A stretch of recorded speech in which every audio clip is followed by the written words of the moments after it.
La télévision Caraïbe, chaîne 22 et l'association culturelle Café Philo Haïti vous proposent tous les mercredis 7h PM. Café Philo. Café Philo, c'est une émission de débat, d'échange entre intellectuels, chercheurs, penseurs, opérateurs culturels et artistes de tout horizon. Le temps, l'éducation, l'identité, la morale, la science, la culture, c'est Café Philo tous les mercredis 7h PM sur la chaîne 22. Café Philo et la chaîne 22, pensons mieux, agissons autrement. Bonsoir à tous et à toutes. Merci de faire le déplacement, comme toujours, chaque mardi, pour être avec nous ici au Café des Copains, où nous prenons l'habitude de nous retrouver pour discuter dans le cadre d'un projet initié depuis pratiquement 7 ans et qu'il est donc convenu d'appeler Café Philo. Aujourd'hui, nous avons le plaisir de recevoir quelqu'un qui se passe de présentation, au moins ici à Café Philo. Il s'agit précisément de Glaudel Mésilas, docteur en philosophie latino-américaine. Avec lui, nous allons discuter, échanger autour d'un thème qui travaille depuis quelques années les sciences sociales haïtiennes à proprement parler et qui revient ces derniers jours, ces dernières semaines avec force dans l'actualité. Comme vous le savez, Café Philo a un format auquel nous accordons énormément d'importance. Pour commencer ce débat, en amont, je vous propose de vous mettre debout pour entonner avec nous l'hymne national d'Haïti, la Dessalinienne. Le pays pour les ancêtres, marchons unis, dans nos rangs pleins de terre, du sol soyons seuls maîtres, marchons unis, pour le pays, pour les ancêtres, marchons unis, pour le pays, pour les ancêtres, pour le drapeau, pour la patrie, mourir est beau, notre passé nous crie, ayez la Marguerite, mourir est beau, pour le drapeau, pour la patrie, mourir est beau, pour le drapeau, pour la patrie. De même qu'il n'y a pas de Café Philo sans l'hymne national, il n'y en a pas non plus sans la chanson fétiche que nous appelons la chanson fétiche de Café Philo, dans la version de Julio César Barbosa, en l'occurrence Hasta Siempre. Écoutez comme d'habitude avec plaisir, nous vous revenons pour la suite.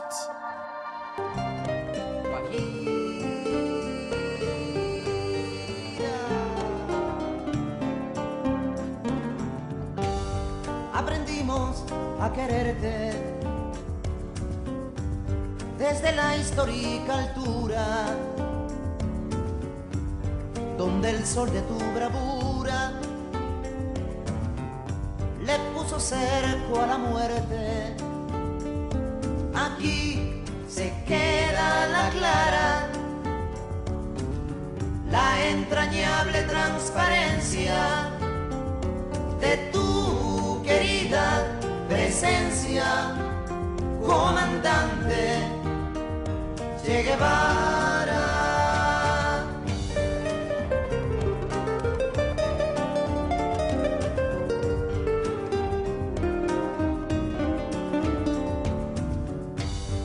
Tu mano gloriosa y fuerte desde la historia dispara, cuando todo Santa Clara se despierta para verte. Aquí se queda la clara, la entrañable transparencia de tu querida presencia, comandante Che Guevara.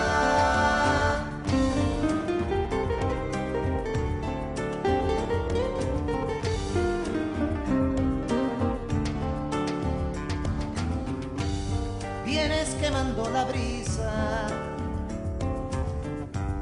con soles de primavera, para plantar la bandera con la luz de tu sonrisa. Aquí se queda la clara, la entrañable transparencia de tu querida presencia, comandante Che Guevara.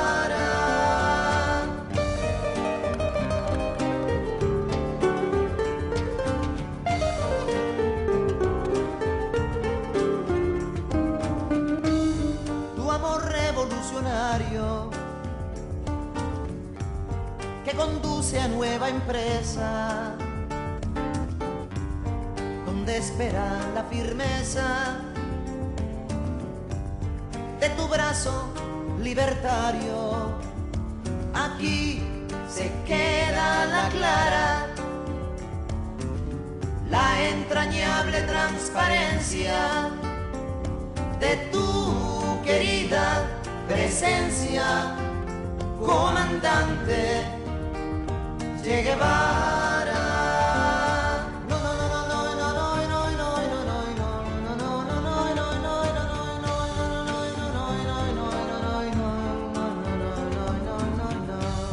Seguiremos adelante, como junto a ti seguimos, y con Fidel te decimos, hasta siempre, comandante. Aquí se queda la clara, la entrañable transparencia de tu querida presencia, comandante Che Guevara.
Je le disais au tout début, ce soir nous recevons quelqu'un qui se passe de présentation, le docteur Glaudel Mésilas, docteur donc en philosophie latino-américaine, est donc déjà intervenu ici à Café Philo et a travaillé en règle générale en tant que chercheur sur des problématiques qui lui permettent toujours de penser Haïti d'une manière ou d'une autre, que ce soit à partir du vaudou et du kitanago, que ce soit à partir de la Caraïbe, que ce soit à partir des interrogations autour de la crise, et sans compter les articles qu'il publie en règle générale dans des quotidiens, dans des revues.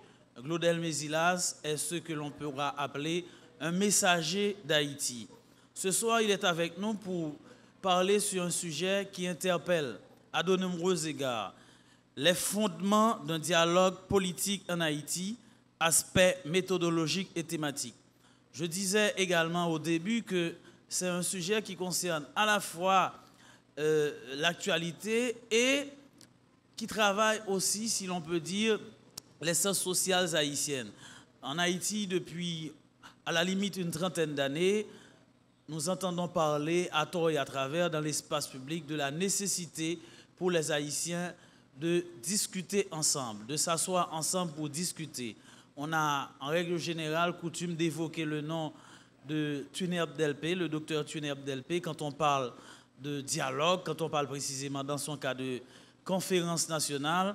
Ces derniers temps, avec le le Premier ministre ou l'ancien Premier ministre, ou je ne sais pas comment il faut le dire maintenant, Jean Risséan, on a eu, ou on continue, ou on a coutume de parler de pacte de gouvernabilité.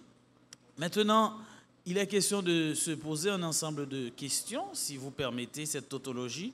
Par exemple, c'est quoi cette nécessité qui s'impose, on dirait, aux Haïtiens à un moment donné de s'asseoir pour discuter?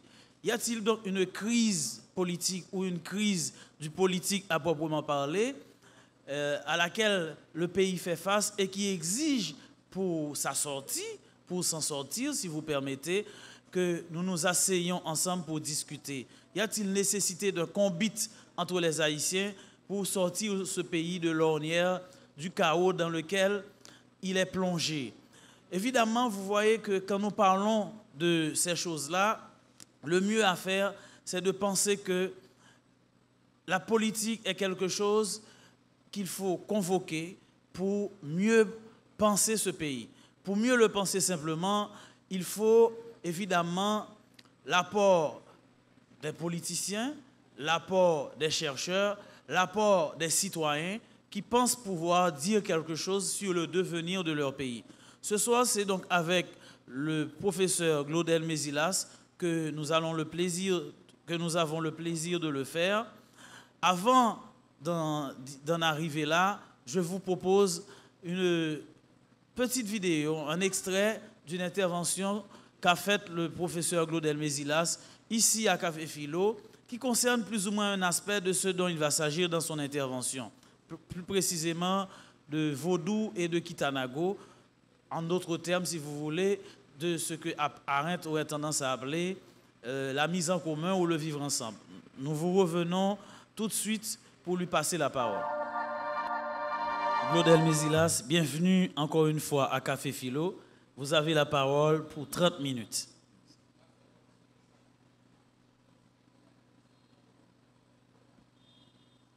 Bonsoir. Et je voudrais d'abord remercier l'équipe de Café Philo de m'avoir invité à dicter cette conférence. En particulier, je remercie Ralph de d'avoir choisi et l'un de ses amis pour cette présentation. Je remercie la Télé Caraïbe et je vous remercie également de votre assistance et dans le cadre de cette réflexion.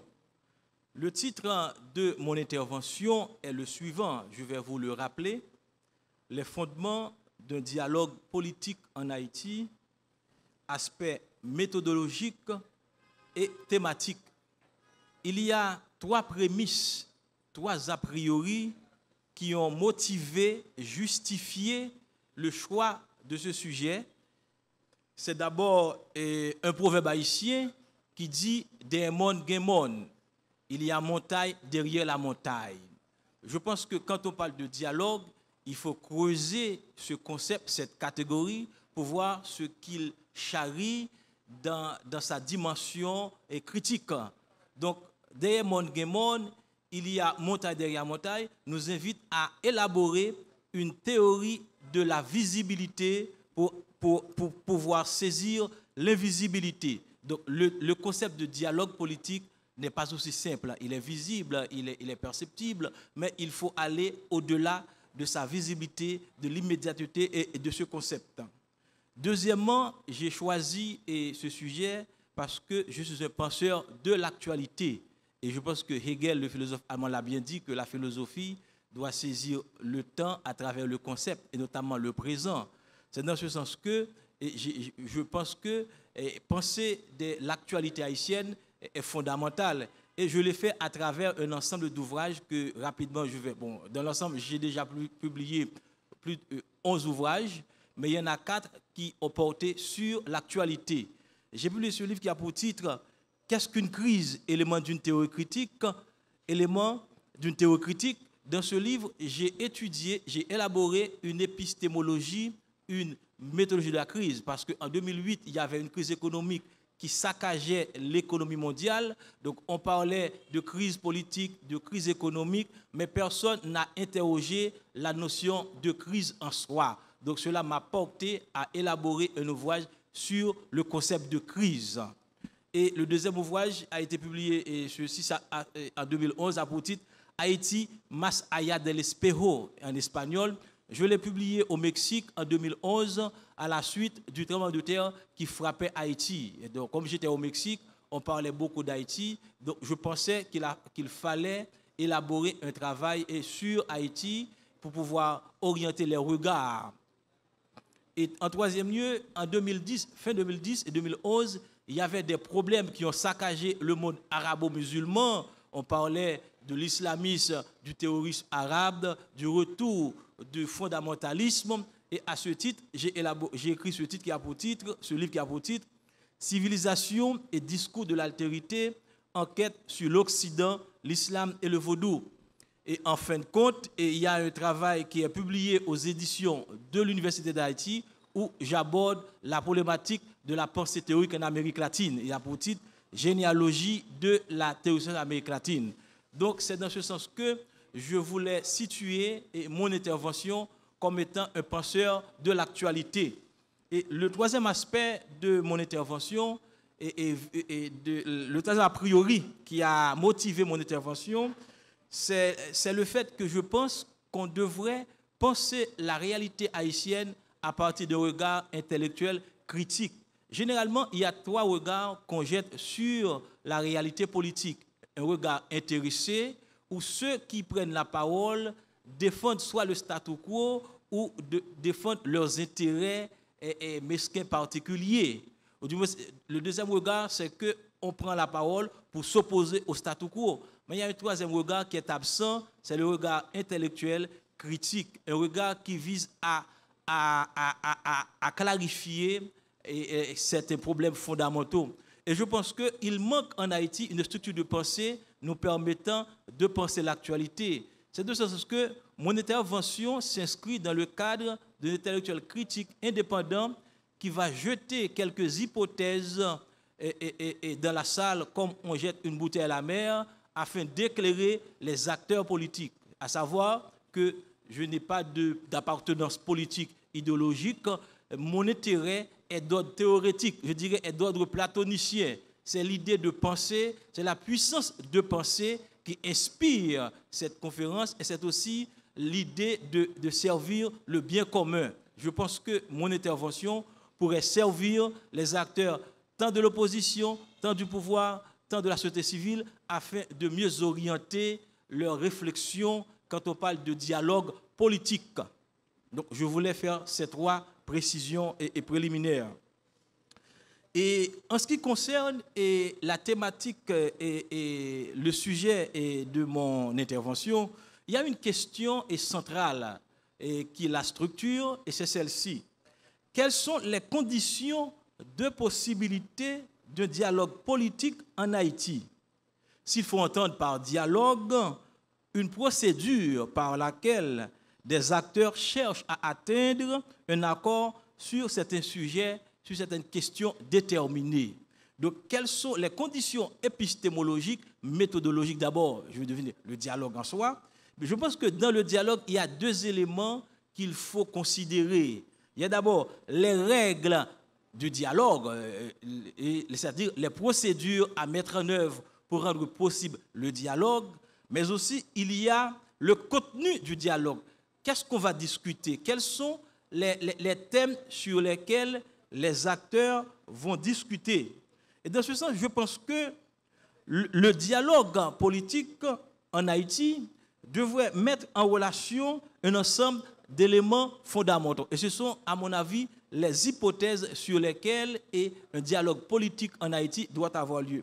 D'abord, un dialogue politique en Haïti doit mettre l'accent sur la notion d'identité. Quel concept d'haïtianité, quelle identité anthropologique des sujets qui sont impliqués dans le dialogue? Ça, c'est fondamental dans la mesure où il est question de dialoguer et les sujets eux-mêmes, qui sont-ils? Le deuxième élément du dialogue à mettre en relation, c'est la question politique. Quel concept de politique il faut avoir? C'est-à-dire le concept de politique dans la mesure où il faut dire qu'est-ce que le dialogue en politique et qu'est-ce qu'il est question de repenser au niveau politique. Comme je l'avais dit ici, la politique a 3 aspects fondamentaux.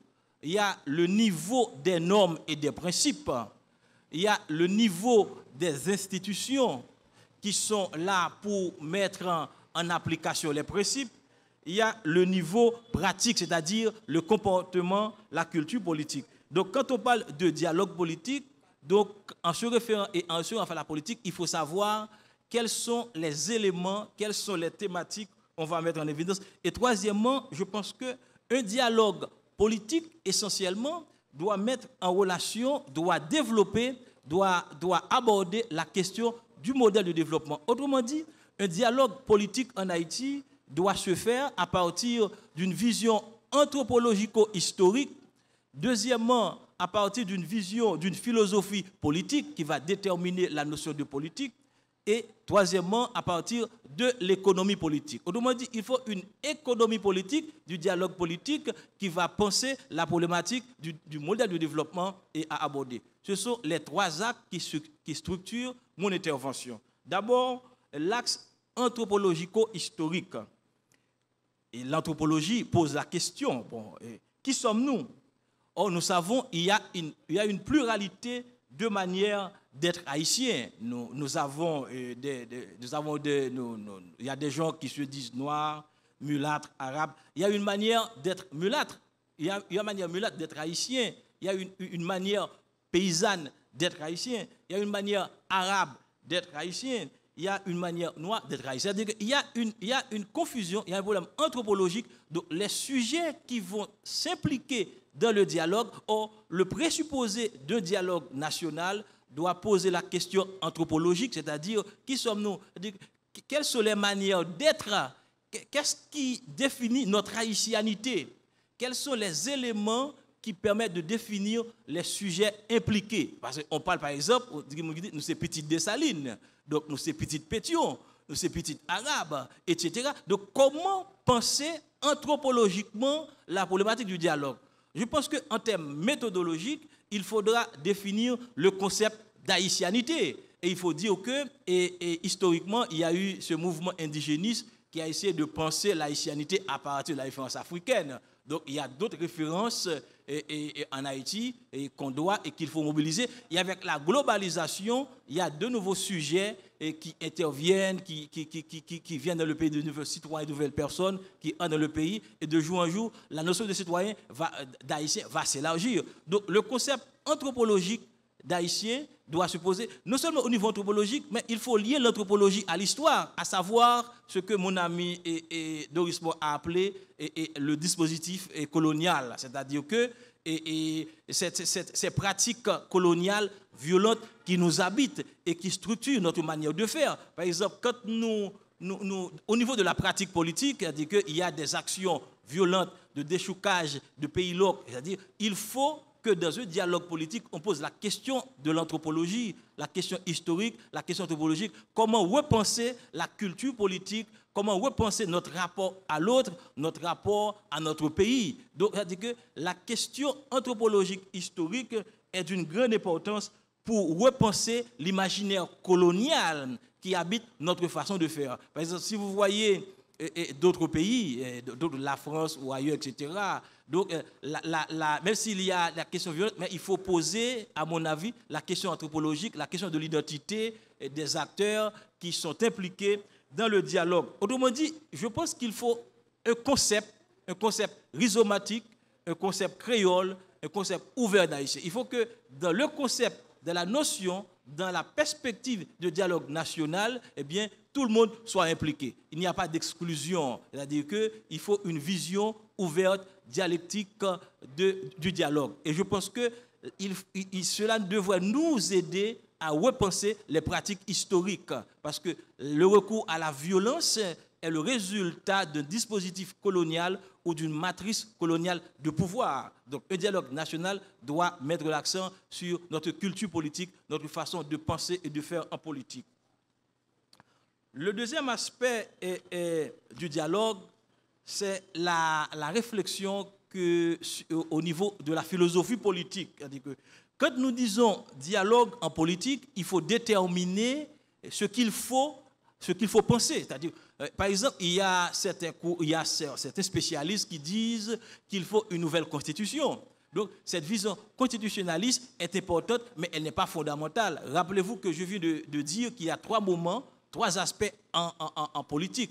La dimension normative nous renvoie à la Constitution, à la dimension de légalité, de conformité, mais il y a la dimension sociologique, il y a la dimension économique. Et je pense qu'au niveau politique, il faut questionner, il faut repenser la notion de représentation politique, parce qu'il y a cette confusion entre la souveraineté populaire, la représentation et les pratiques politiques. C'est-à-dire, est-ce que le système de représentation politique fonctionne? Est-ce que les partis politiques fonctionnent? Comment repenser, à mon avis, c'est-à-dire que le mode de représentation politique? Dans ce sens, je pense qu'un dialogue national doit insister sur la problématique de la représentation politique. Et il faut surtout penser ce qu'on peut appeler quelle est l'essence du politique, quelles sont les valeurs, quelles sont les traditions du pays qui inspirent l'organisation politique. Rappelez-vous bien que au niveau de la modernité, l'Europe a exporté l'État,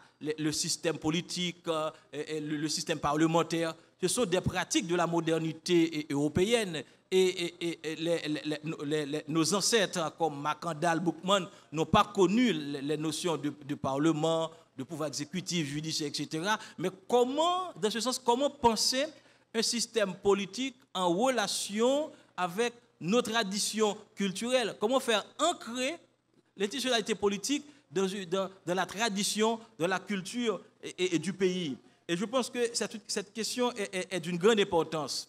Et d'autre part, en parlant de dialogue politique, il y a une autre question fondamentale qu'il faut soulever, c'est le statut du dialogue en politique. Généralement, la politique repose sur le désaccord, sur le conflit, sur l'antagonisme. Et dans la philosophie politique récente, je note qu'il y a deux courants de pensée au regard du dialogue en politique. Il y a un courant de pensée de type délibératif en référence à Jürgen Habermas et à John Rawls. Jürgen Habermas, un philosophe allemand, et John Rawls, un philosophe américain, qui pensent que la politique doit mettre en évidence des procédures permettant d'aboutir au dialogue, à un dialogue rationnel, c'est-à-dire à un consensus. Donc l'idée de consensus, de dialogue est d'une grande importance pour penser l'ordre politique, dans la perspective de Habermas, dans la perspective de John Rawls. Et par contre, dans la perspective de Jacques Rancière, de Ernesto Laclau, de Chantal Mouffe, la politique repose sur le dissensus, sur le désaccord. Donc le dialogue n'est pas fondamental. Or, ce qui structure l'essence du politique, c'est le désaccord. Donc il faudra, à partir de nous-mêmes, comment élaborer un concept de dialogue en politique. C'est dans ce sens que je me réfère à Kitanago et à Combit. Je pense que Kitanago est une expérience anthropologique, politique, qui permet de repenser notre rapport à la politique, notre manière de penser le politique, notre manière de penser le dialogue en politique. Et je pense aussi que le Combit dispose d'une épistémologie, d'une méthodologie et permettant de nourrir la réflexion sur le politique, parce que dans le Combit, on se met d'accord pour aboutir à un objectif déterminé. Donc, il y a l'éthique de l'altérité, il y a le respect de l'autre, il y a le principe de la différence. Donc je pense que le Combit dispose d'une éthique, d'une méthodologie, d'une épistémologie et dispose d'une théorie critique du politique pour pouvoir refonder les institutions politiques en Haïti. Et non seulement il a cette dimension politique, nous verrons qu'il y a une dimension économique aussi. Donc, au niveau d'une théorie, d'une philosophie politique du dialogue, donc je pense que le Combit pourrait aider à mieux penser. On n'a pas besoin, par exemple, d'importer des catégories, des concepts. Il y a la question de l'altérité et la question de l'autre. Et je pense que le dialogue en politique pourrait se nourrir de cette pratique paysanne de vivre en commun, de communauté, pour penser notre réalité politique. Oui. Donc, je vais passer à l'aspect de l'économie politique du dialogue. Et c'est un aspect fondamental parce que je pense qu'un dialogue politique ne s'arrête pas seulement au niveau procédural, au niveau formel, mais il doit avoir comme élément de base fondamental, central, la notion de modèle de développement. Quel modèle de développement le pays a besoin pour se transformer, pour pouvoir aller de l'avant? Or, dans la modernité, et c'est très important, les États se définissent par rapport au capitalisme historique hégémonique. C'est-à-dire que tout modèle de développement comme modèle d'accumulation, de création, de production de la richesse doit s'articuler en relation au capitalisme ou en opposition au capitalisme. Donc un dialogue national devrait déterminer, et c'est là l'essentiel à mon avis, un modèle de développement, c'est-à-dire se mettre d'accord, élaborer un consensus sur comment faire. Et quand je dis modèle de développement, cela implique des acteurs, c'est-à-dire un rapport avec le capitalisme global. Parce que le capitalisme, c'est un système économique hégémonique où prédomine la concurrence, la libéralisation et l'accumulation sans fin. Donc, comment élaborer ce modèle et quel type de capitalisme Haïti a besoin? Il faut rappeler que dans les années 30, l'Amérique latine faisait face à ce problème. Donc, elle a élaboré un modèle de développement à travers l'industrialisation. Donc, un dialogue national devrait, à mon avis, donner la priorité au concept de modèle de développement. Malheureusement, nos économistes, quand ils parlent de l'économie, ils se réfèrent à l'actualité, mais ils ne se réfèrent pas à un concept, à une idée d'économie politique, à un concept de modèle de développement. Et dans ce sens, un dialogue politique fondamental devrait penser, concevoir un mécanisme de développement économique national. Et ce mécanisme devrait impliquer la participation de tous les acteurs nationaux.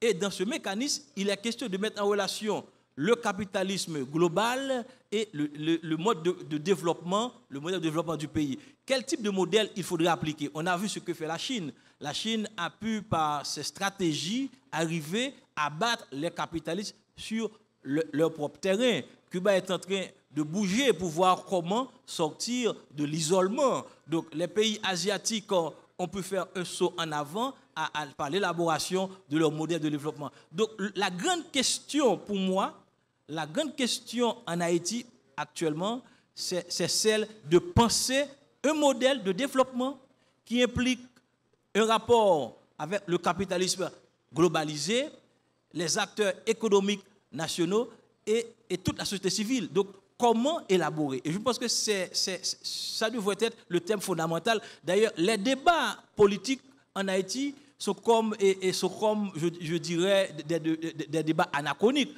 Dans la modernité occidentale, par exemple, de Hobbes à Hegel, l'état de droit a été posé. Avec la révolution industrielle, c'est la question économique, sociale qui se pose au XVIIIe siècle. Au XIXe siècle, on commence à parler de la révolution sociale et actuellement, on parle de la révolution culturelle. Donc, l'État en Europe passe par des étapes. Il y a l'étape politique, l'étape économique, l'étape politique avec la théorie politique de Hobbes à Hegel, l'étape économique avec la révolution industrielle, l'étape sociale avec les mouvements sociaux, les mouvements ouvriers au XIXe siècle. De là, on va voir au XXe siècle la notion d'État-providence, d'État social. Donc, et puis maintenant, on parle de la question culturelle. Donc, quand on parle de la refondation de l'État, de la transformation de l'État, il faut voir à quel type de moment historique de la tradition européenne on se revoit et comment, à partir de nous-mêmes, il faut élaborer ce concept d'État et ce concept de modèle de développement économique. Donc, je dirais, et je vais prendre un exemple très simple, c'est le cas du Venezuela. Quand, par exemple, vous voyez la crise vénézuélienne, c'est d'abord une crise qui met en relation trois éléments fondamentaux. D'abord, le modèle, le capitalisme global, puis le modèle de développement qui est appliqué, le modèle en référence à la gauche, et troisièmement, la crise politique qui surgit de ce modèle-là. C'est-à-dire que la question vénézuélienne se trouve dans un triangle, le capitalisme global, le modèle de développement et la crise politique. C'est-à-dire, je pense que nous autres, nous devons penser fondamentalement la question du dialogue politique à travers cette problématique de modèle de développement qui doit surgir d'un accord, d'un consensus permettant à tous les acteurs et à toute la société de pouvoir sortir de la situation difficile dans laquelle le pays se trouve. Donc, je pense que la dimension économique du dialogue politique est d'une grande importance et elle met en relation ce capitalisme globalisé et ce modèle de développement qu'il nous faut et mettre en évidence. Donc, ce sont les éléments que je voulais soumettre à votre disposition et je suis disponible pour recevoir les commentaires et les critiques.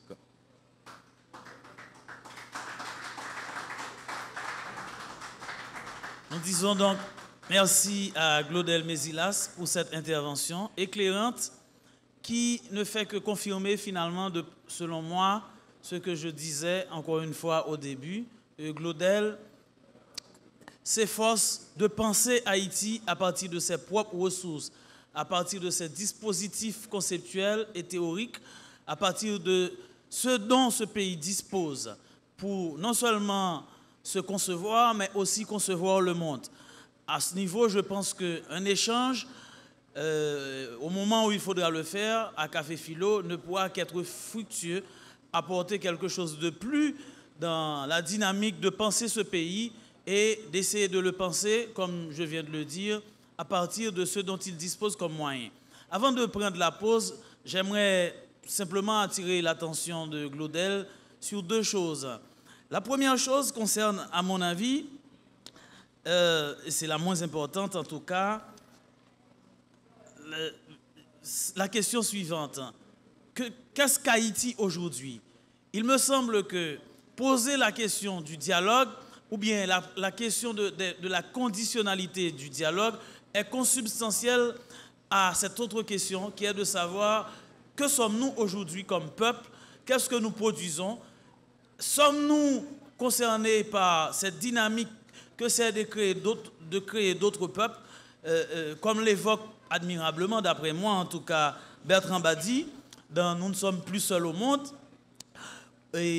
ou à la limite, sommes-nous un pays qui mérite d'être compris avec peut-être les mêmes critères, les mêmes catégories que ceux de Pricemas, puisqu'on en parlait, je crois, il y a quelque temps avant de commencer le café de ce soir.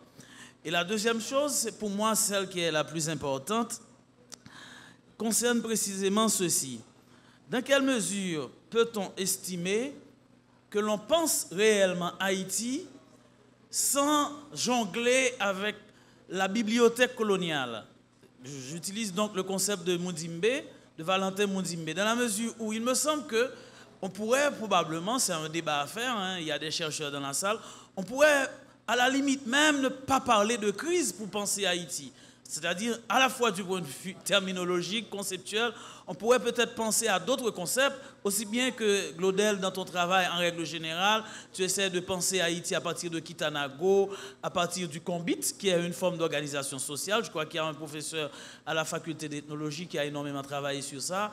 Comment jongler avec la bibliothèque coloniale dont on ne veut pas et à laquelle en même temps par moment on a recours pour penser Haïti. Il me semble qu'il y a là une tension qu'il faudrait peut-être éclairer à l'occasion du débat et peut-être ouvrir une piste de réflexion pour finir. Pourquoi ne pourrait-on pas, puisque vous ne proposez pas de solution évidemment, vous ne faites que mettre en branle les dispositifs, pourquoi ne pas penser dans une certaine manière Dessalines comme unité directrice, en tout cas comme conditionnalité essentielle du dialogue politique haïtien. Je parle du Dessalines de 1805. Le Dessalines qui exclut l'État culturaliste, l'État qui considère qu'il y a des Arabes, qu'il y a des mulattes, qu'il y a des nègres. Un État qui plane au-dessus des catégories épidermiques, des catégories ethniques. Je pense qu'on pourra en parler plus sérieusement à l'occasion du débat. Pour l'instant, nous ne pouvons mieux faire que d'observer une petite pause musicale avec Fred Paul, Bah Haïti en chance. Nous vous revenons. Merci.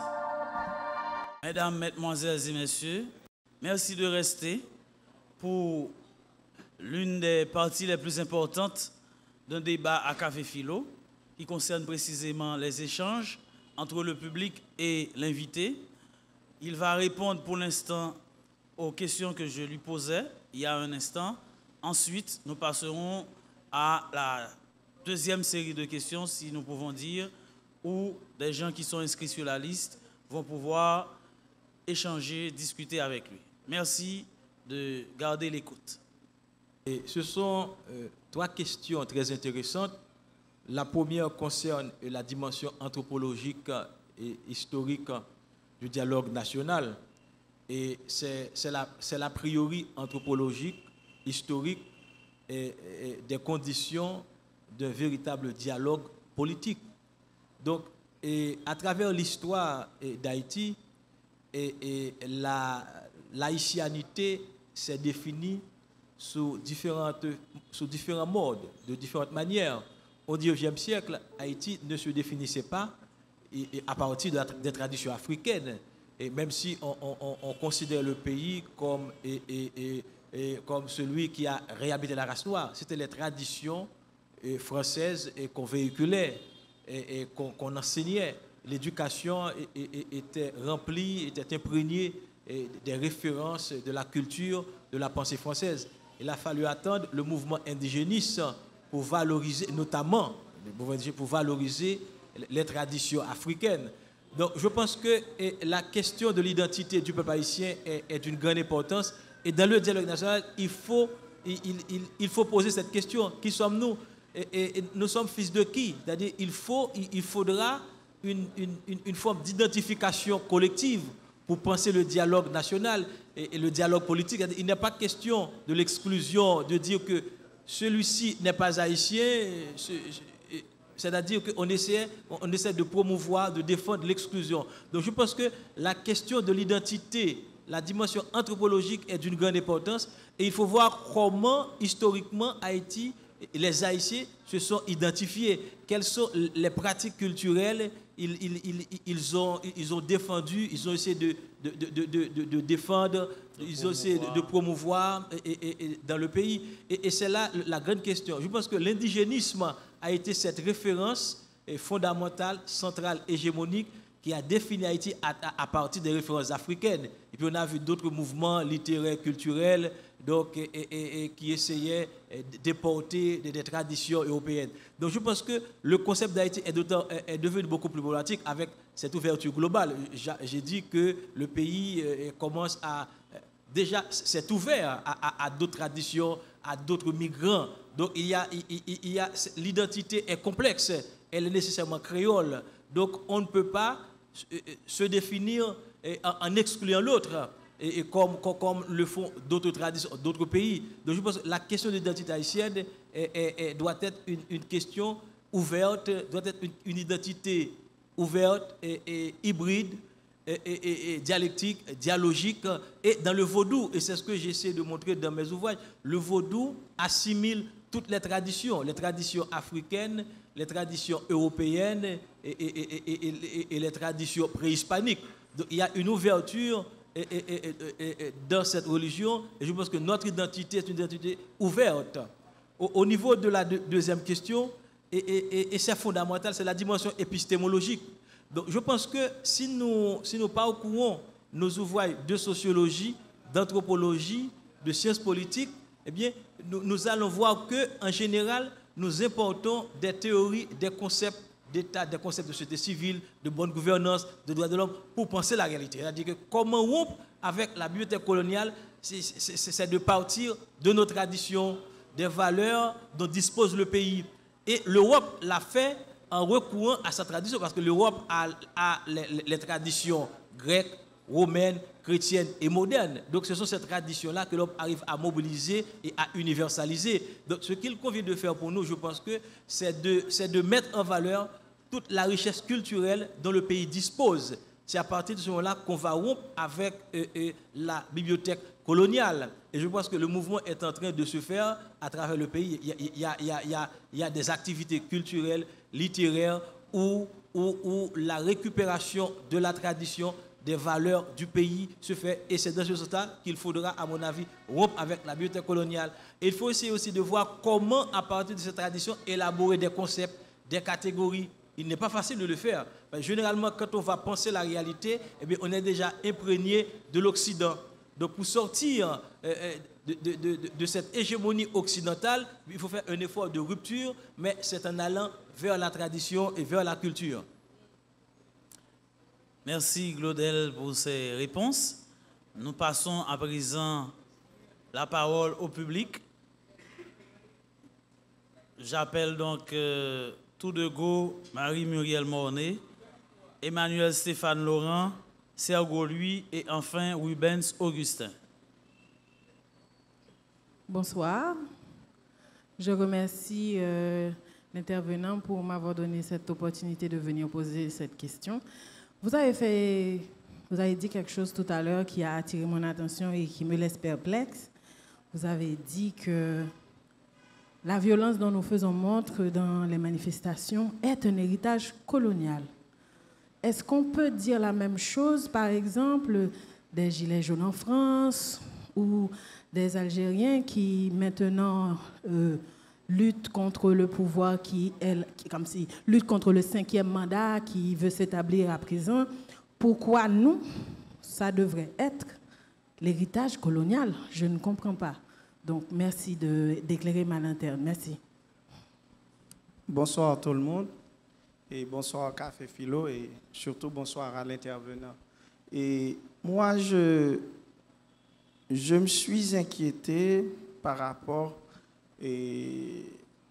à vos réflexions qui sont pour moi tout à fait actuelles et super intéressantes dans la mesure où cette réflexion ose penser ce qu'on pourrait appeler en anthropologie l'autre, le semblable, l'altérité, et même pour parler de l'identité haïtienne. C'est-à-dire comment construire ou comment penser aujourd'hui l'identité haïtienne dans un conglomérat entre cette rencontre entre l'Africain dans une perspective ainsi par la langue Jean Prasmas qui a donné cette réponse. Et dans une autre perspective, Jacques Roumain qui lui-même a parlé du marxisme haïtien. C'est une perspective assez intéressante qu'il faut aussi prendre en compte.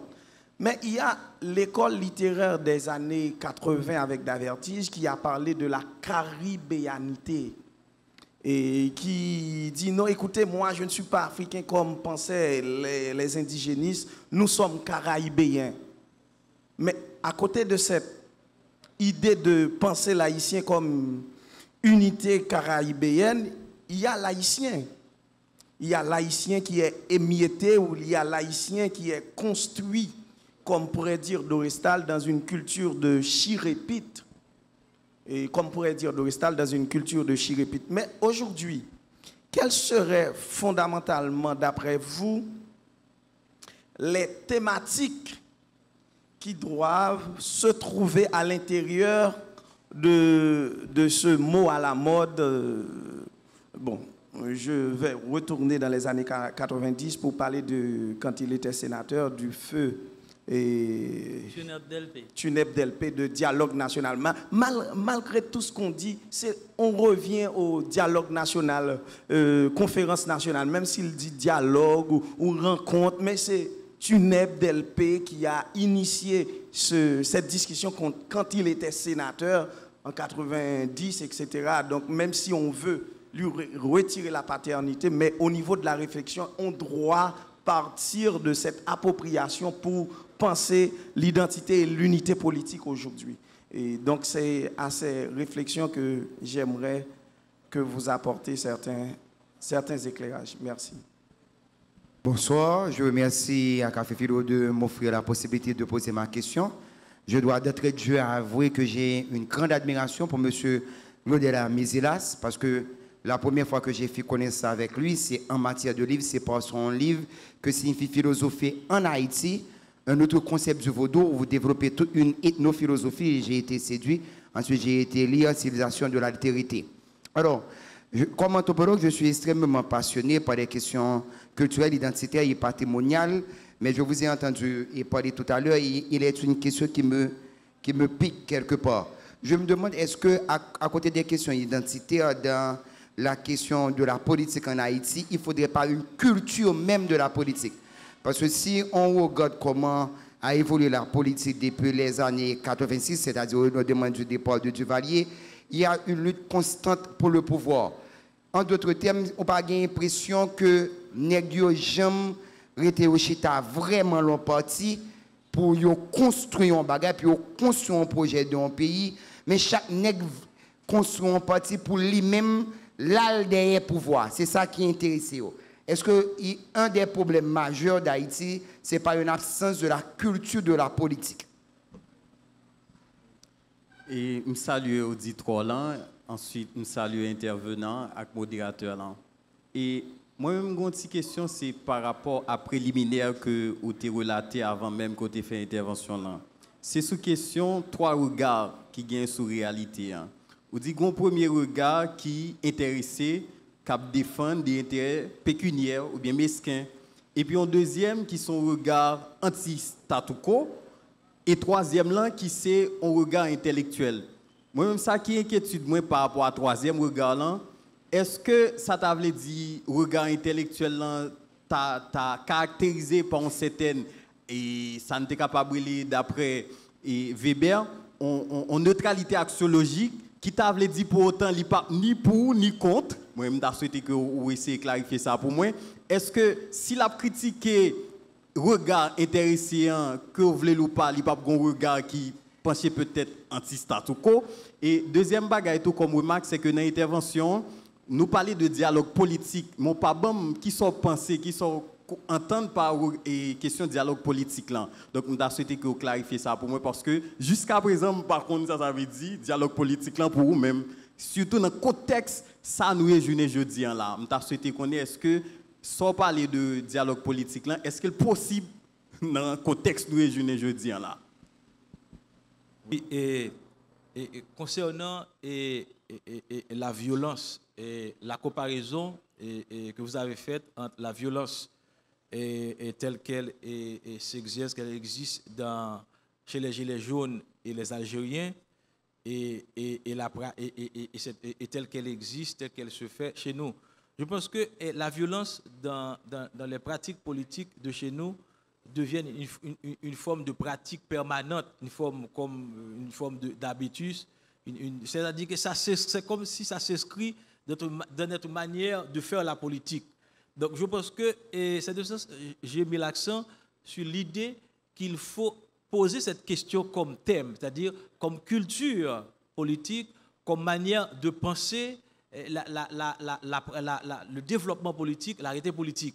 Ce n'est pas sans raison que j'ai souligné qu'il y a trois aspects dans la politique, la dimension normative, institutionnelle et pratique, c'est-à-dire que la violence devient notre manière de faire la politique. Par exemple, si on va faire telle manifestation ou telle autre activité, eh bien, tout le monde a peur de sortir parce qu'on sait ce à quoi on peut s'attendre. Donc, c'est de ça que je pense que, alors qu'en France, bon, oui, ça existe et en Algérie, mais c'est conjoncturel, à mon avis, ça ne s'inscrit pas dans les pratiques politiques permanentes. Donc, c'est pourquoi je pense que, et tout le monde, et nous l'avons toujours vu, qu'à chaque fois qu'il y a des actions politiques, il y a des actes de violence, de brigandage qui se font. Donc, c'est pourquoi je défends l'idée que, dans un dialogue politique que je vais définir par la suite, mieux définir, il faut inscrire la question de la modalité et la question de la pratique politique, la question de la culture politique. Il faut éduquer politiquement les gens. Donc c'est un problème d'analphabétisme, d'éducation et c'est important. Mais en Europe, par exemple, comme je l'ai dit, donc, il y a tout un développement du système éducatif, un développement de la culture politique, de la tradition politique. Donc nous n'avons pas encore cette forme d'institutionnalisation. C'est pourquoi la violence devient presque quotidienne. Donc je pense qu'elle est différente quand même de ce qui se passe en France ou en Algérie, comme vous l'avez dit, parce que chez nous, elle devient une pratique quotidienne, une sorte d'habitus. Elle est permanente dans la pratique. Et un dialogue national politique devrait aborder l'éducation politique, la citoyenneté, devrait développer de nouvelles pratiques, de nouveaux comportements, devrait inspirer aux gens de nouveaux comportements, de nouvelles pratiques. Et c'est là, à mon avis, il faut mettre l'accent dans toute réflexion sur le dialogue politique. Oui, et ensuite, il y a une autre question qui porte sur l'identité, sur l'identité et caribéen sur la caribénité, sur l'identité caribéenne. Je pense que dans l'ensemble, dans la pensée de la Caraïbe, il y a deux grands courants et pour concevoir, pour élaborer, pour essayer de comprendre l'identité. Il y a le courant que j'appelle afrocentrique, qui a deux versants. Il y a la négritude et l'indigénisme en Haïti. D'abord l'indigénisme et la négritude. De l'autre côté, il y a ce courant que j'appelle caribénocentrique, un courant qui se centre sur la Caraïbe. On trouve l'antialité de Glissant, on trouve la créolisation, on trouve la créolité, on trouve la perspective, par exemple, de Jacques Théophile Alexis et de Anthony les années 60, etc. Donc, il y a plusieurs courants. Raphaël Confiant, il y a plusieurs courants sur l'identité de la Caraïbe. Donc, et ces courants, pensent surtout, par exemple, le courant afrocentrique pense la continuité, la négritude et l'indigénisme pense la continuité, alors que le courant centré sur la Caraïbe pense la discontinuité, mais en relation la diversité des traditions, des cultures et des différents éléments culturels qui ont formé l'identité de la Caraïbe. Oui, puis on a aussi posé la question relative au dialogue, à la conférence nationale. Donc c'est très important et parce que le concept même de conférence nationale ou de dialogue national ou de contrat social est d'une grande importance parce que c'est une procédure pour penser, pour trouver des consensus, des accords sur des thématiques politiques. Mais le plus important à mon avis, c'est de poser quelles sont les thématiques, quelles sont les règles du dialogue, quelles sont les thématiques fondamentales qu'on va aborder. Et dans ces thématiques-là, la question économique est d'une grande importance. Et c'est là la grande différence. En 1986, la mobilisation était surtout politique. Maintenant, elle est surtout socio-économique. Il faut voir que la question socio-économique doit être prioritaire. Et je pense que l'idée de conférence nationale, de dialogue, ce sont des procédures, ce sont des mécanismes. Mais il faut voir le contenu, il faut voir la finalité. Et ça, c'est très important. Et c'est dans ce sens que je crois que le plus important, c'est le contenu.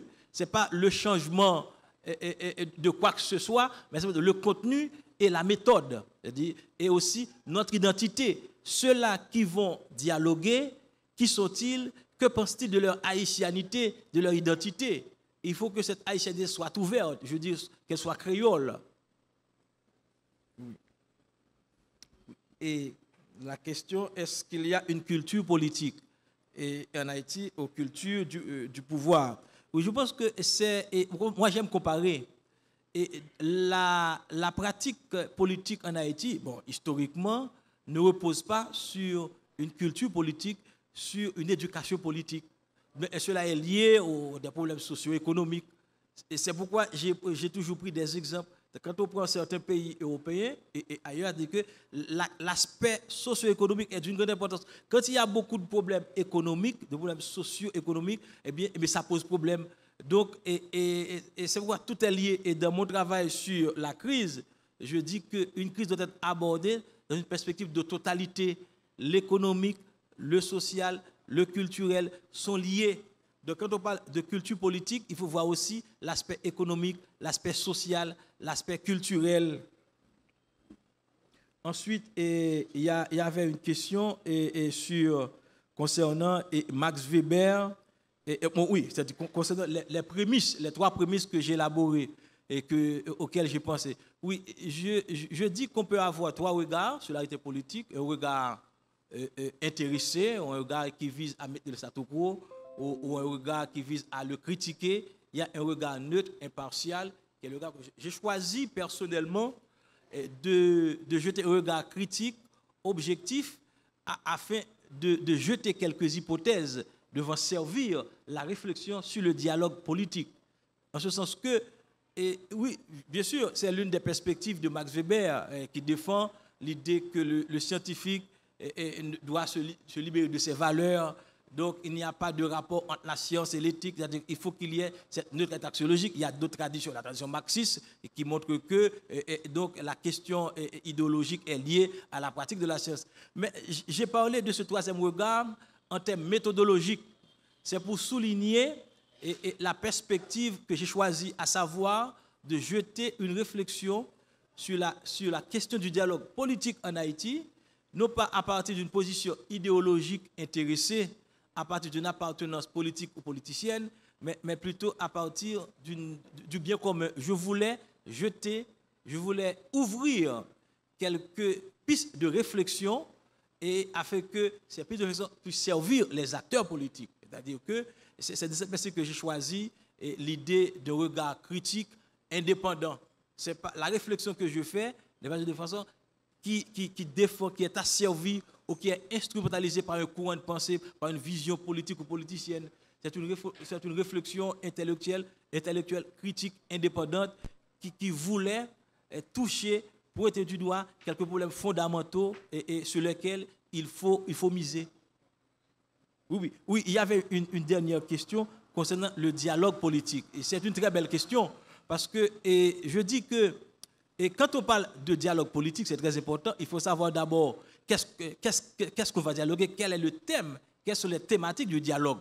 Parce qu'on peut dire qu'on va parler de la politique en pensant à une réforme constitutionnelle. Ça, c'est la dimension normative, constitutionnaliste, légaliste. On peut dire qu'on va dialoguer pour repenser les institutions ou la dimension institutionnelle, pour repenser la pratique, mais on peut dire qu'on va dialoguer, à savoir mettre en œuvre un ensemble de mécanismes d'échange et de discussion pour traiter certaines questions d'intérêt général.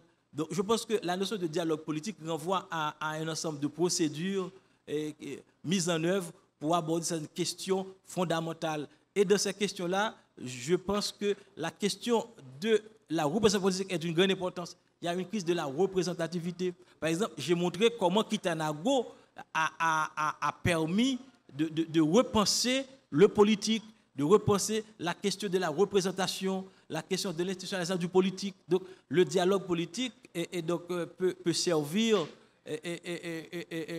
comme un mécanisme permettant d'aborder des questions fondamentales comme la question du modèle de développement. En général, quand on parle de politique, on fait fi de l'économie. Or, l'économie est fondamentale, c'est-à-dire que tout État doit définir son modèle de développement. Et le modèle de développement est lié à l'idéologie, elle est liée à la politique, elle est liée à des conflits idéologiques, elle est liée à des conflits de classe. Donc, il faudra poser la question et il faut que ce soit un dialogue franc, sincère. C'est dans ce sens que je pense qu'il faut qu'il soit ouvert, que les thématiques soient d'intérêt national, que tout le monde soit impliqué et que ce dialogue implique, autrement dit, aussi des intellectuels. Parce que si nous lisons les ouvrages, comme je l'ai dit, quelques ouvrages en Haïti, beaucoup d'ouvrages importent des catégories pour penser notre réalité. Donc la crise haïtienne a un double aspect. Un aspect pratique, c'est-à-dire les problèmes politiques, économiques, sociaux, culturels, mais un aspect théorique, épistémique, parce que nous n'élaborons pas des concepts, des catégories, des théories pour mieux penser. Or, toute théorie doit saisir le mouvement de la réalité. Donc, une théorie, quand on parle d'une théorie politique, d'une théorie du dialogue politique en Haïti, il faut que cette théorie parte de cette réalité, des exigences de la réalité, non pas d'imposer des concepts, des catégories à la réalité. C'est pourquoi Ralph a bien mis l'accent sur la question de la bibliothèque coloniale. Il faut rompre avec la bibliothèque coloniale, mais pour rompre avec cette bibliothèque coloniale, il faut partir de la réalité. Parce que toute théorie, c'est un discours cohérent sur le mouvement de la réalité. Donc il faudra que la théorie du dialogue politique en Haïti parte des exigences de cette réalité, ne pas partir des références occidentales. Nous disons donc merci à Claudel Mézilas d'être venu échanger avec le public de Café Philo. Je pense que comme on pouvait s'y attendre, le débat était intéressant et je veux croire que les attentes sont comblées. Il y a toujours de la place pour continuer la discussion à Café Philo, par exemple en revenant sur les thèmes de discussion ou par exemple à l'after. Il y a toujours possibilité de débattre. Merci cher public, d'être restés aussi nombreux malgré le mauvais temps qui nous menaçait. Heureusement, merci à l'équipe de techniciens de la RTVC. À mardi prochain, comme toujours, pour un autre Café Philo. Merci, au revoir. Ou